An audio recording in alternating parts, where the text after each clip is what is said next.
এই bullet police ব্যবহার করে না বা আমাদের কেউ ব্যবহার করে না, সেই গুলিতেই তারা মারা গেছে। এবং যখন একটা মিছিলের মধ্যে তারা ছিল, সেখানে কোন পুলিশ ছিল অনেক দূরে, হঠাৎ একটা গুলি লেগে মারা গেল, সেটা কিভাবে হয়?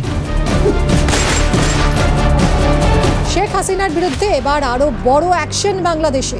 এবার আত্মসমর্পণের নির্দেশ দেওয়া হলো শেখ হাসিনাকে। 7 দিনের মধ্যে আত্মসমর্পণ করার নির্দেশ দেওয়া হলো বাংলাদেশের প্রাক্তন প্রধানমন্ত্রীকে। আর এই মর্মে আন্তর্জাতিক ট্রাইব্যুনালের পক্ষ থেকে একটি বিজ্ঞপ্তি জারি করা হয়েছে। একই সঙ্গে বাংলাদেশের প্রাক্তন স্বরাষ্ট্রমন্ত্রীর নামেও হাজিরার নোটিশ জারি করা হয়েছে। মামলার আর এক অভিযুক্ত প্রাক্তন পুলিশ প্রধান চৌধুরী আবদুল্লাহ আল মামুন ট্রাইব্যুনালে হাজির ছিলেন। আর সেদিনই এই মামলায় শেখ হাসিনা এবং আসাদুজ্জামান কামালের বিরুদ্ধে নতুন করে গ্রেফতারি পরোয়ানা জারি হয়। দুজনেই এখন রয়েছেন ভারতের গোপন আস্তানায়। অভিযুক্ত প্রাক্তন পুলিশ প্রধান বাংলাদেশের জেলে বন্দী। শেখ হাসিনাকে ঢাকার আন্তর্জাতিক অপরাধ আদালতে সশরীরে হাজির হতে নির্দেশ দিয়েছেন বিচারপতি গোলাম মুর্তাজা মজুমদারের 3 সদস্যের বেঞ্চ। সোমবারই অর্থাৎ 16ই জুন হাসিনার বিরুদ্ধে আনুষ্ঠানিক বিচার শুরু হয়েছে ট্রাইব্যুনালে। বিচারপতি আগামী 24শে জুন ফের এই মামলা শুনবেন। আর তার আগে হাসিনার ঢাকার বাড়ি সুধা ভবনে চিঠি পাঠিয়ে নির্দেশ জানিয়ে দিতে বলেছেন বিচারপতি। পাশাপাশি খবরের কাগজেও বিজ্ঞপ্তি দিয়ে এই নির্দেশের কথা জানাতে বলা হয়েছে।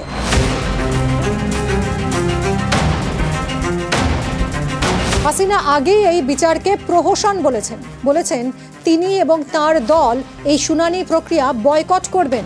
পুলিশ সেনাকে গুলি চালানোর নির্দেশ সরকার দেয়নি, তারা ফৌজদারি দণ্ডবিধি মেনে আত্মরক্ষার্থে গুলি চালাতে বাধ্য হয় বলে জানিয়েছিলেন প্রাক্তন স্বরাষ্ট্রমন্ত্রী। আন্তর্জাতিক ট্রাইব্যুনালের বিজ্ঞপ্তি জারির পরই আওয়ামী লীগ, যা বর্তমানে বাংলাদেশের নিষিদ্ধ বলে ঘোষিত, তারা ঘোষণা করে যে এর প্রতিবাদে তারা পথে নামবে।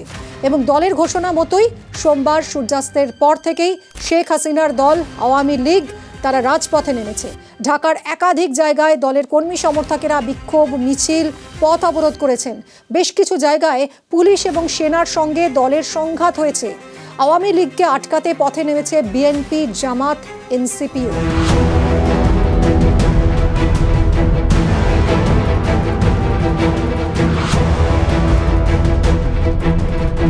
এদিকে শেখ হাসিনাকে আন্তর্জাতিক অপরাধ ট্রাইব্যুনালে হাজিরার নির্দেশের পরিপ্রেক্ষিতে বাংলাদেশের রাজনৈতিক পরিস্থিতি জটিল এবং উত্তপ্ত হয়ে উঠেছে।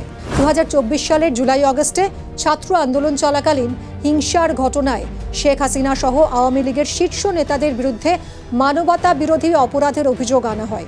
এই অভিযোগে ট্রাইব্যুনাল 2024 সালের 17 অক্টোবর শেখ হাসিনা সহ 46 জনের বিরুদ্ধে গ্রেফতারি পরোয়ানা জারি করে। এর মধ্যে শেখ হাসিনাকে প্রধান আসামি হিসেবে চিহ্নিত করা হয়েছে।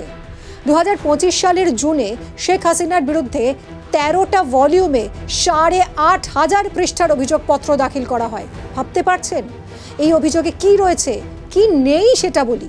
গুম, খুন, নির্যাতনের মতো মানবতা বিরোধী অপরাধের বর্ণনা রয়েছে এই এত বিরাট অভিযোগপত্রে।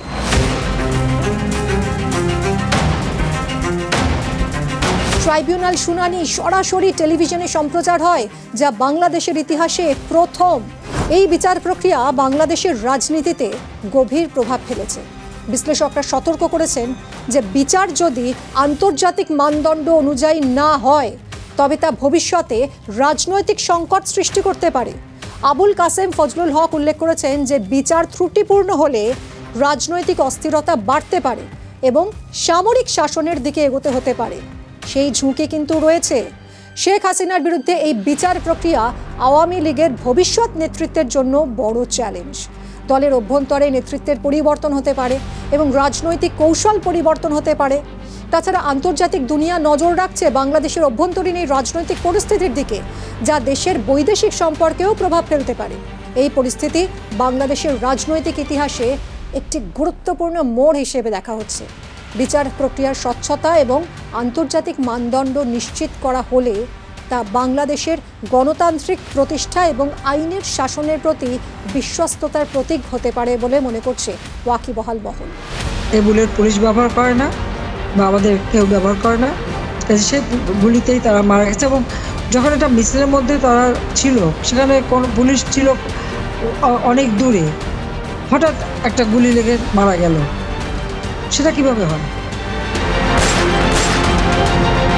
এরকমই আরও অনেক খবরের জন্য দেখতে থাকুন নিউজ 18 বাংলা।